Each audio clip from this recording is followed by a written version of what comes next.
Welcome to Ideas in Action, the official University of Southern California podcast.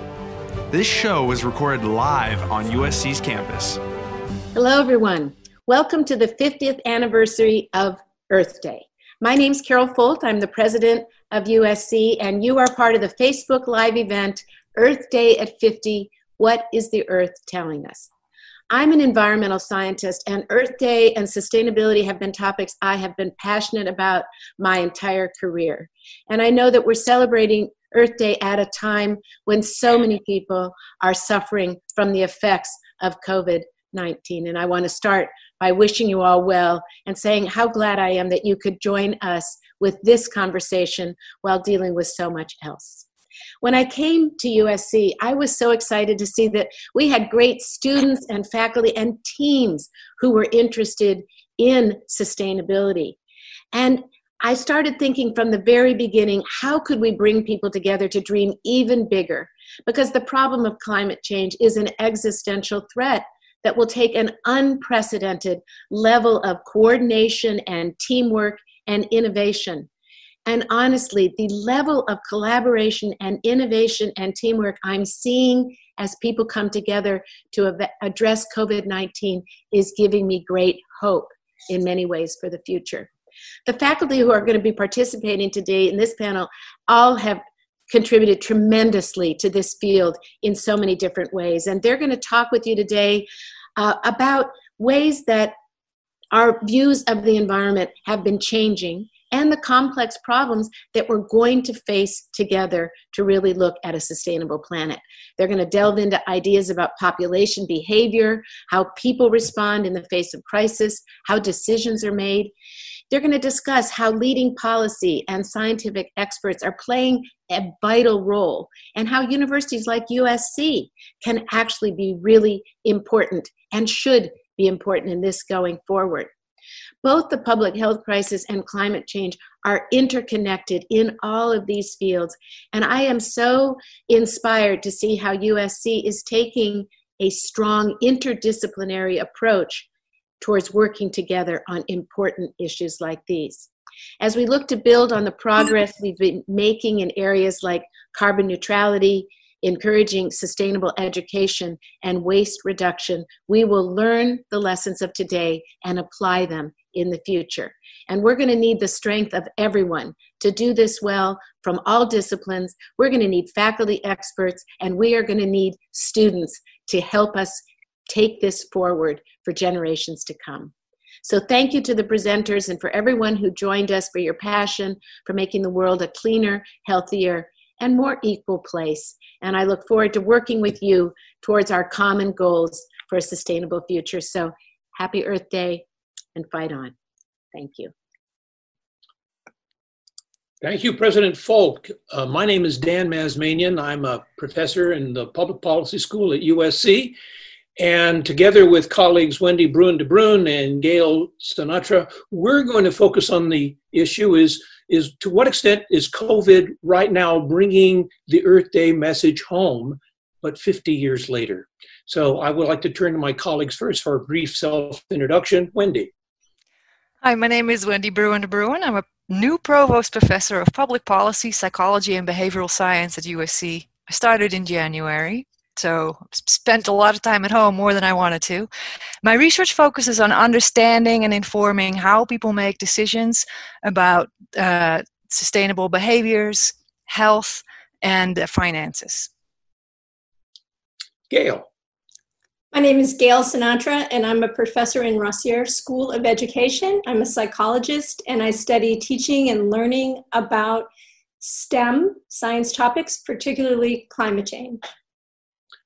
So in anticipating, and thinking through the question of the link between COVID and sustainability, I would like to pose at least a question to my two colleagues for us to discuss and share our thoughts on, which is, if you're, to what extent when you're already into addressing a pandemic as we are, is that too late to begin? Or do we need to think about, if in the terms of policy and planning, going slow, planning, anticipating, preparing in order to go fast when we're hit with a problem?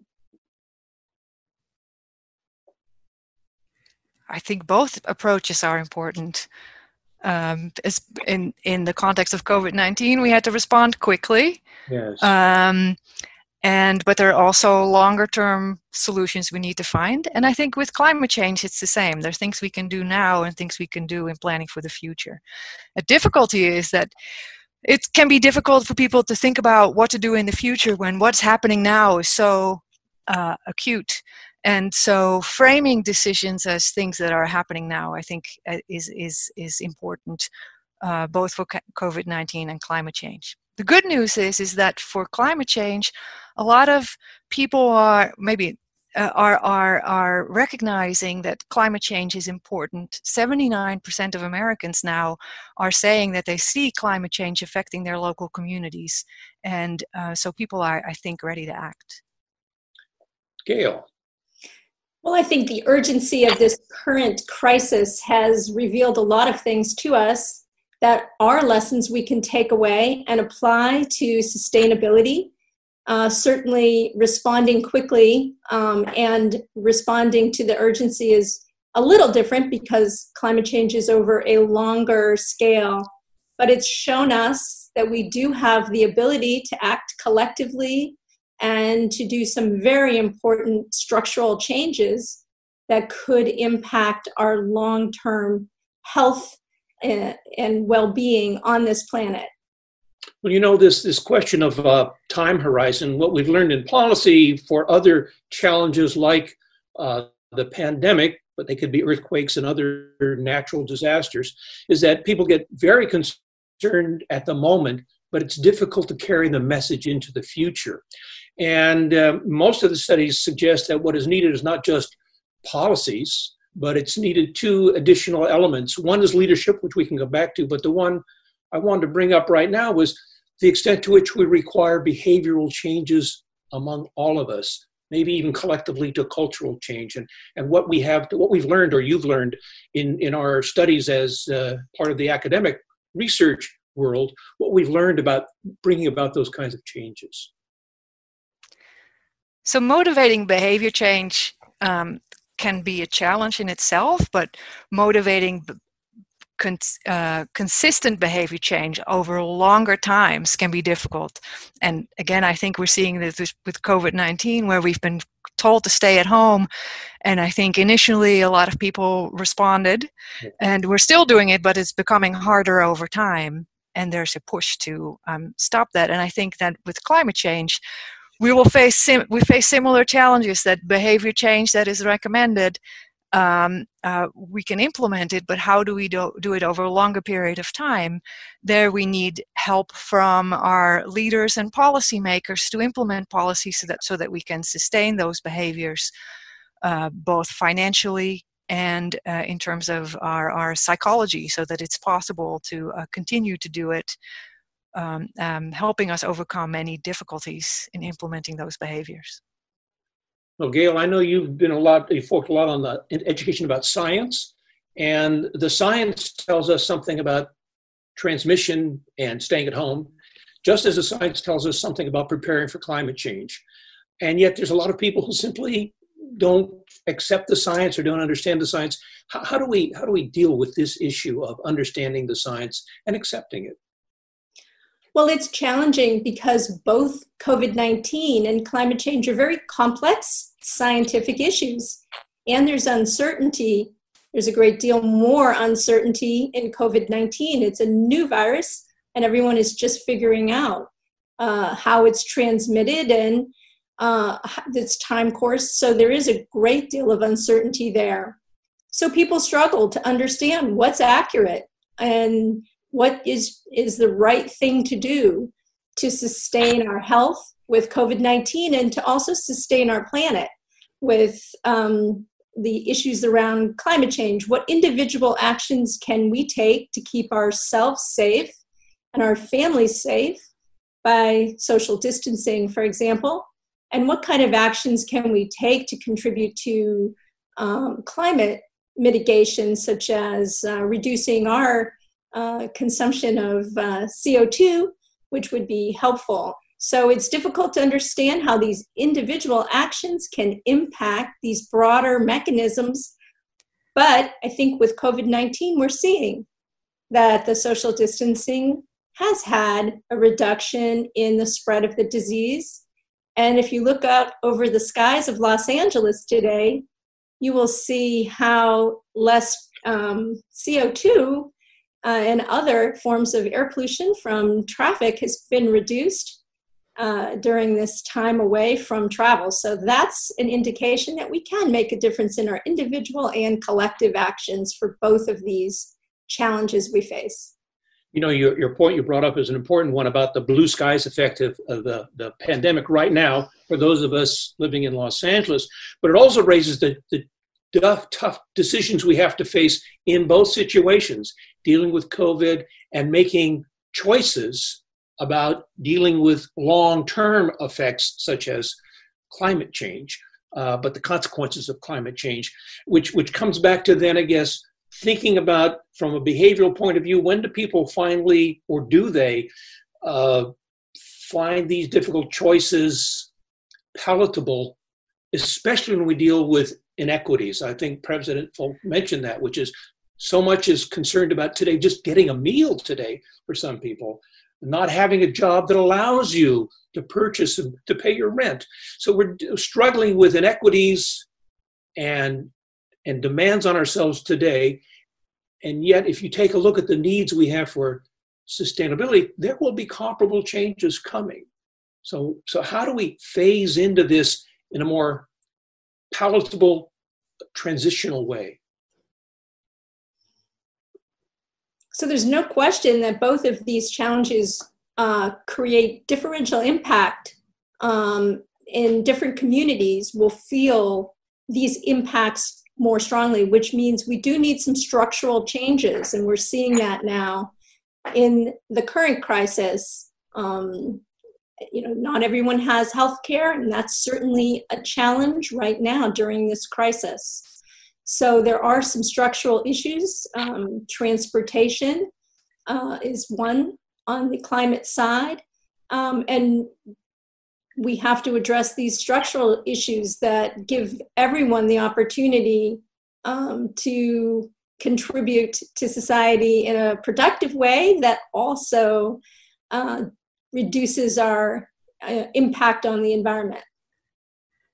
And climate impacts are also disproportionately affecting certain communities. And so understanding which communities are hit the hardest and reaching out to those communities and help them to protect them from those climate impacts is, I think, important. So this Earth Day focus that started 50 years ago formally, but has been with us for much longer time, really talks about paying attention to the earth, that is our environment, and making it sustainable in a way we talk about going forward.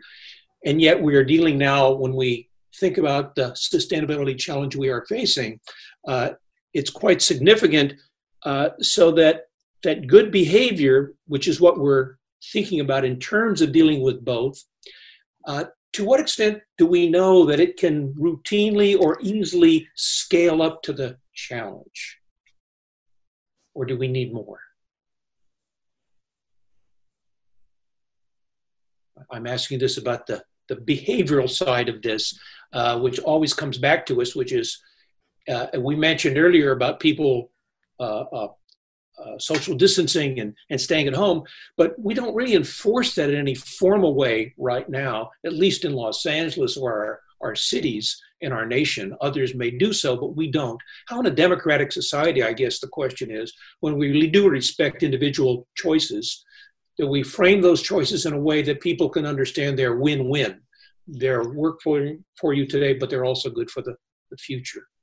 Well, we also have to make them win-win, right? So we have to make it easy to take public transportation, affordable to own an electric vehicle. So all the choices that we want people to make, we have to make them easy for people to make. And I think people would prefer to have those choices and would choose them when they're made economically viable. Wendy, I saw you nodding.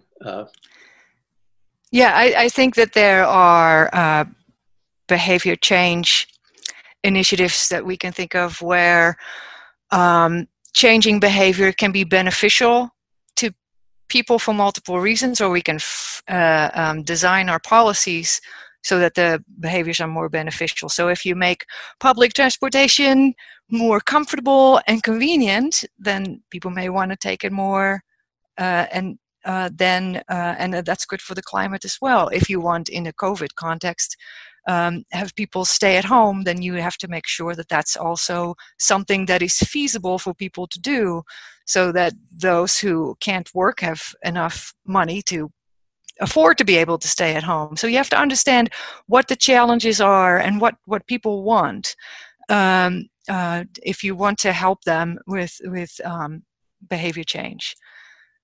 Because changing habits can be difficult, but we are changing habits in the COVID-19 context, and I think we are also already slowly changing our habits in the climate context. So it is possible to do it, and so I think there's a positive message here. We can do this, and we can do this together. Gail, did you want to follow up on that? Well, just that we are working towards making these choices easier for people to make and affordable for people to make. And I think that there's a lot of buy-in to sustainable practices. But again, it has to be made available for everyone, it has to be made affordable for everyone, and people will choose them. Those choices can be great. They can save you money. They can be productive for you, but we have to make sure they're available. So as I understand both of your comments, which are intuitively attractive, which is we have some obligation as a society, a governance, to establish the framework within which people are then being asked to change, and change collectively on a scale that's really rarely done in terms of asking people to change. That's a challenge of the pandemic right now. We're asking people to make changes in their behavior that are dramatic and we haven't done before, and on a scale we haven't anticipated. And so what's been happening in the COVID-19 message is that we've been clearly told that the main thing we need to do is stay at home, whereas in the climate context, the messages have been much more confusing. There's so many different things we can do, and what should we focus on first? It is not necessarily that clear. And this has led to some confusion. There are members of society who are very motivated to do something about curbing climate change. Perhaps not everyone, but it's a sizable proportion. And my research shows that very motivated, self-identified green consumers are focusing on efforts to curb climate change that are not necessarily the most effective efforts, because I think climate communications have been focusing a lot on trying to convince people that climate change is happening, but not so much on what are the most effective things that you can do to curb climate change. So we're finding, for example, that in households, people are fighting about who left on the lights. And of course, turning off the lights is a good idea. It will save energy and it will save CO2 emissions. But in your home, if you want to curb climate change, much more effective things you can do is to use your air conditioner less, line dry your clothes, and upgrade to more energy efficient appliances. And similarly with food decisions, a lot of people, motivated consumers who want to curb climate change, are worried about reducing packaging, which of course it's a good thing to do, but if you're worried about curbing climate change, then the most effective decision in the food context would be to try eat less red meat. And so those messages have not been consistently out there, and so there's a lot of confusion, and people who are motivated to change their behavior are not necessarily changing those behaviors that might be the most effective. Right, and we have to make access to fresh fruits and vegetables available for people to choose those options. I think a lot of people may want to eat more fresh food, may want to eat less meat, but if you live in a so-called food desert where you don't have access to affordable and fresh fruits and vegetables, then your choices are limited. So again, it's about people having the opportunity to make these smart choices that are going to be better for them and the environment. They have to have that opportunity to make that choice, and they have to be affordable choices for people to be able to make. And I think they will make those choices and would like to, but we've got to make them available. Yes. So I hear both of you saying then, thinking about this as a policy-making issue, that our policymakers have to be more concerted in their efforts and think through the entire implication of asking or expecting, which will be a benefit in the longer term in terms of having a more sustainable society and reducing or mitigating the effects of climate change and inequality that goes with it and the harm to our environment that comes with that. But being far more clear about the path forward, the trade-offs, and the role of the public sector, but I want to expand that. It's the public sector working with business and NGOs. It's all of society working to ensure the choices are reasonably available or readily available. Yes. And then some of the policies that we need would be beneficial in the context of climate change, but also just, for example, if we're talking about giving communities better access to healthy food, it's not just good for the climate, it's good for public health. So looking at those policies that have multiple benefits, I think would be a good way forward. Right, it's Earth Day, and we were talking about taking care of the Earth, but it's really the benefit to us as humans that results from having a sustainable environment. You know, we're talking about these issues, and they really are important. And of course, among the three of us aren't necessarily new, but clarifying, I think, what needs to be done is helpful to all of us, both those of us doing the actual research. But I want to come to the fact that many of the, I think, in the audience, think about USC as a place of education. And I just think I want to just segue back and comment on the fact that we heard in the introduction from our new president, Carol Folt, about the importance of both this balancing act between dealing with the present and the needs of the present while anticipating the future. And I just wanted to say, for purposes of sharing this information, and I say this as chair of the President Folt's a working group on a sustainable USC, that many things are underway right now that are going to be enduring value, but they're about today's education and today's behavior. And this comes from the educational mission of the school, where these issues are being developed now about sustainability in all its facets, so that every student that comes through USC will be informed of these choices and challenges. And also, it's, of course, a major part of our research going forward at the university. And it's, by the way, the institution, for anybody who hasn't visited it of late, would be surprised to learn about some of the things that are very visible the university is changing. One of them is simply the way we deal with our procurement through waste of food and other products. That is being very conscientious about reducing waste, but also being more efficient on our consumption, and in Wendy's comment, being sensitive to what we purchase and make available and changing our habits in eating. The one thing that I said as you walk through, it's not quite true. Our new Galen basketball center and arena is now, the whole roof is topped with solar panels. For the first time, USC has done this as a major project on campus of bringing solar energy and renewable energy to our campus, and it's just the beginning. So I want to touch on a few of those things, because I think what we see ourselves as faculty and the staff and the students at USC is today, USC is trying very diligently, I think, to anticipate the future through changes that will be of value today.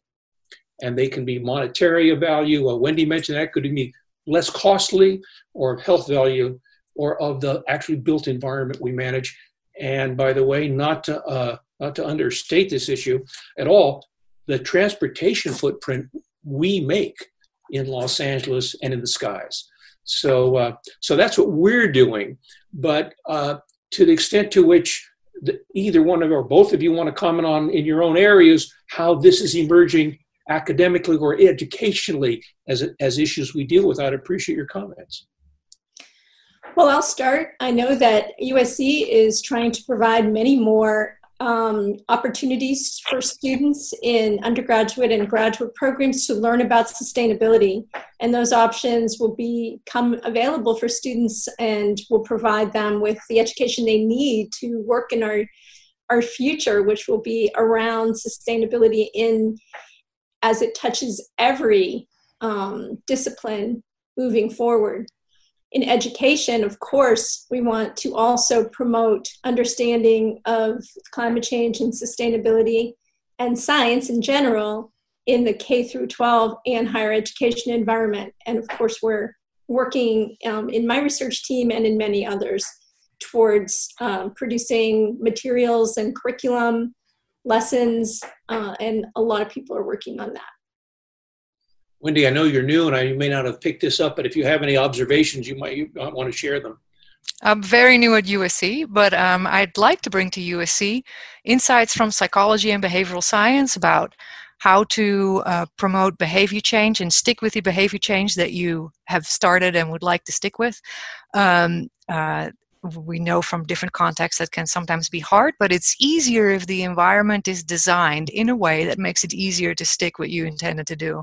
And so I hope to bring those insights to USC. And I think under COVID-19, we're already learning that we are able to, it's perhaps not always ideal, but we are able to continue our research and our teaching without meeting in person all the time. And without relying on transportation. And so perhaps these are some lessons we can learn from for the future as we hopefully go back to normal at some point. Well, Wendy, you are new, so you may not know about this, but it brings to mind your comment about the institutional framework for making these choices. Our memorial stadium, where we have our football games and so forth, it is now 100% waste zero as a facility. And that has taken enormous effort organizationally, from procurement to people's behavior to sorting and recycling and reusing and really, really minimizing to a minute the material that goes to a landfill. And in fact, our Galen Center is moving in that direction and will be 100% this coming year. And by the way, the USC hotel is also moving to a zero waste appropriate strategy, and we're hoping to expand this to the entire campus. But it gets back to USC's, like any other institution's, obligation to provide the framework within which these good choices can be made. So that's just an example there, as well as reducing our carbon footprint, which is down about 33% now over the last several years, and dealing with those issues. So I guess the experience of Earth Day linked to COVID is COVID's actually telling us pretty clearly, if you watch how it's unfolding and how we're dealing with it, some of the things we need to be thinking about to facilitate and encourage the transition to a more sustainable society. And that's the link between the two. Yes, I would say that it's teaching us that we need good communication strategies regarding scientific information. And I certainly would advocate better K through 12 science instruction and more of it, so that people would be in a better position to understand these complex issues like climate science and pandemics. We're seeing there's so many issues that people are confused about, and rightly so, because things are in the middle of a changing situation. But understanding some basics about science and how science works would help us to confront both of these challenges. I think there are also some lessons from COVID-19 that we can learn for climate change. So one is COVID has been presented as much more acute. It's all phrased as happening now and we need to act now, whereas climate change is often still framed as, oh, it happens in the future. And then it feels like less urgent to act upon it, even though climate change is happening now. A second issue is that with COVID-19, there's been we've been able to quantify, I'm saying we, but I haven't personally, but the health scientists have been able to quantify the number of people sick and dying. And even though those numbers are still changing and it will change as we are better able to test as well. But if you can quantify the number of people sick and dying from a threat, then you can quantify how serious it is, but also test the effectiveness of your interventions to see how that affects those numbers. And that has not been done with climate change. It's perhaps harder to do, but it might be good to do. And then the third lesson from COVID-19 is, with COVID-19, the message about what we can do about it has been very clear and consistent, and that is stay at home and stay at a distance from other people. Whereas with climate change, the messages have been much more confusing. And so if we can focus on clear messages about a few main things that people can do, I think that could be helpful too. Well, as I see this, I've heard now we're talking about clear messages, educating appropriately, thinking about the trade-offs and the time horizon, and the responsibility of our national institutions, and I mean public, private, nonprofit institutions, to really help frame the choices in a way that are palatable and realistic, and deal with the challenges of equity, hunger, and work that people deal with every day in their lives in order to have a better society. But I think what we're seeing is that people are able to come together to work towards societal benefit, and even though it's difficult, but we can be in this together and work together to make this happen. Now that's a good point, because it's easier to see the consequences of a pandemic in the now than it is to see the positive consequences of dealing with sustainability now that will benefit the future generations. So that is one of the, I think, that is one of the challenges that I think we all face in terms of thinking about how do we act today in ways that are benefit to the future. And hopefully we'll see that clearer as we go forward in this. Are there other questions? I see one's come up because, by the way, for the audience, there is a question answer. How does the switch to take out food instead of dining in restaurants affect recycling sustainability goals? Good question. Any thoughts on that? Well, I've heard that cities have had to increase their trash pickup because of this, so it does seem like we are creating more waste. Gail, do you have a thought about that? I have actually an experience with that. Well, I'm sure that it is harder for families at home to manage recycling while they're trying to manage everything else that they're doing to maintain in this crisis situation with COVID. So I'm sure that we're using more sort of takeout containers, or maybe we're being less careful about plastic usage because we're really just trying to feed our families. I would just want to say from a personal experience of dealing with this trade-off, because I am self-isolating with my wife, and we do order in food and the packaging. The packaging is a very serious issue. The trade-off is that the portions we are now receiving really are tailored to the two of us, and there's very little waste. So that we're trading off now not having food waste by and large, but dealing with the packaging that came in, some of which is recyclable and others of it is simply not. So that we deal with that personally. Let me just see, I'm having a problem. I'm going to try and raise it up. See, another question. What's different about the environmental movement today versus 50 years ago? Well, I can start because I remember the first Earth Day, and I remember thinking that we got this. We're going to solve the sustainability issues in the near future. And of course, we haven't solved them. We have done many positive things. And I think the biggest difference between the environmental movement today and 50 years ago is that it is a much more pressing problem now because our CO2 has risen, and our impacts or much more seriously felt today than they were in the past. We're seeing the temperature rise, we're seeing ocean level rise, we're seeing climate migration, where people have to move from areas that are no longer habitable. So we're a little bit closer to the need to act more quickly than we were 50 years ago. And I think there's more understanding of these issues than there was 50 years ago. You know, I lived through it too, Gail, and I think a comparison I would make, a contrast actually, was at the beginning of Earth Day and those early days of the environmental movement, there were good guys and bad guys. And the bad guys were business, they polluted, and the good guys was us, concerned about the environment. Whereas today we understand it's not good guys and bad guys, it's all of us. It is individuals in our behavior, it is business in their practices, it's in policy making and guiding society more effectively.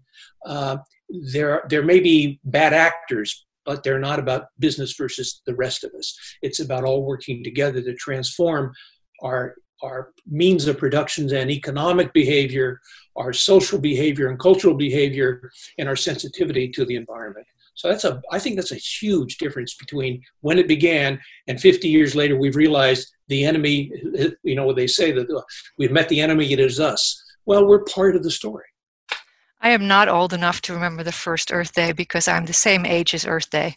But I do think that one big change, to follow up on what you've been saying, is that it's now much more mainstream to be concerned about climate. Like I said, 79% of Americans report being concerned about climate change and see it affecting their communities.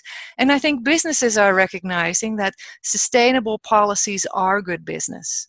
And that's a big change. Yes, it is. I agree. We're now seeing that there's an advantage to sustainable practices both in our homes.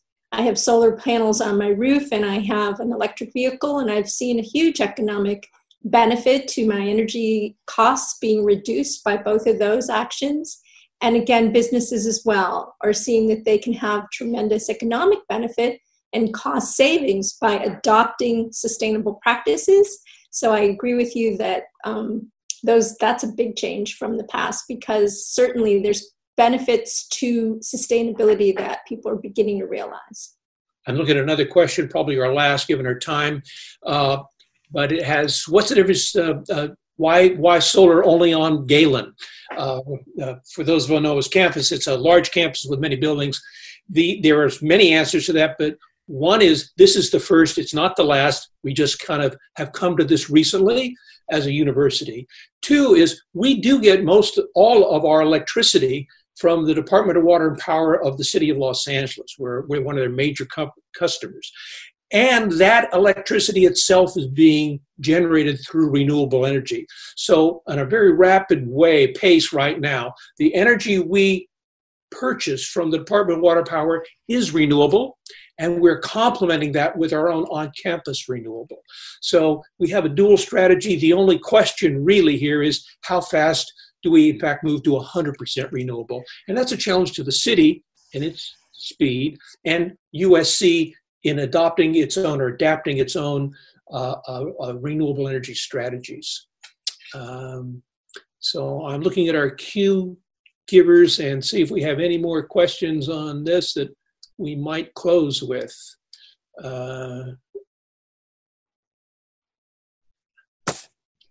Any other thoughts or comments as we close? Well, we just want to remind people in response to that last question that also Wrigley Center out on Catalina Island is going solar as well. Yes, thank you. Wendy, your final thought for the day. It's been great to take part of this panel, and I think that we can, even though these are difficult times, there are ways that we can come together as a society across the world to address these big challenges. Gail.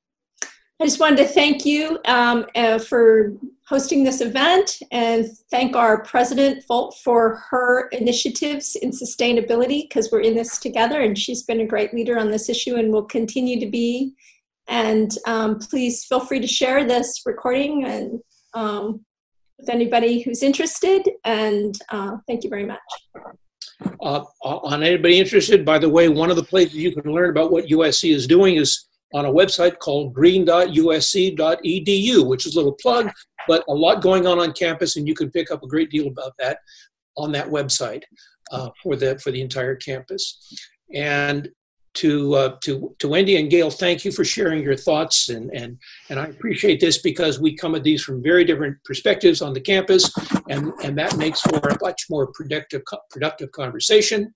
And I think that's where our university is addressing this issue from a myriad of perspectives in order to have not only an effective response to COVID, but in fact, a palatable, reasonable, cost-effective, and successful transition in a challenge that's brought to us through climate change and a new sustainable society. Thank you all. Thanks for listening. Be sure to subscribe to our podcast and visit us at podcast.usc.edu.